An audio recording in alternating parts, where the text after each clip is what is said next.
একটা কথা মনে রেখো, পৃথিবীতে আর যা কিছুই মিথ্যা হোক না কেন, কোনো মানুষের চোখের জল কখনো মিথ্যা হতে পারে না। কখনো কোনো মানুষকে না জেনে ভুল বুঝো না, তাকে বোঝার চেষ্টা করো। হতে পারে তার মিথ্যা বলার পিছনে কোনো ভালো কারণ লুকিয়ে আছে। মানুষটা রোজ আপনাকে অবহেলা করে, পাত্তা দেয় না। আপনি সকালে মেসেজ করলে রাত্রে রিপ্লাই দেয়, তবুও আপনি নিয়ম করে চলে যান তার কাছে অবহেলিত হতে। আপনি নিজেও ভালো করে জানেন যে মানুষ আপনাকে পাত্তা দিচ্ছে না, তবুও সে খেয়েছে কিনা, ঘুমিয়েছে কিনা, তার সব খবর আপনার জানা চাই। তারপর একদিন হঠাৎ করেই আপনার আত্মসম্মান বোধে ধাক্কা দেবে। সেই মুহূর্ত থেকে আপনার সেই মানুষটার দিকে ফিরেও তাকাবেন না। আর ঠিক ওই সময় মানুষটা বলে উঠবে, তুমি বদলে গেছো।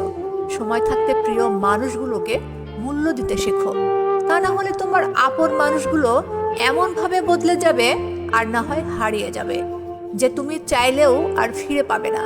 মানুষ যখন কিছু পায় তখন বোঝে না সে কি পেয়েছে, আর যখন হারিয়ে ফেলে তখন বোঝে সে কি পেয়েছিল আর কাকে হারিয়েছে।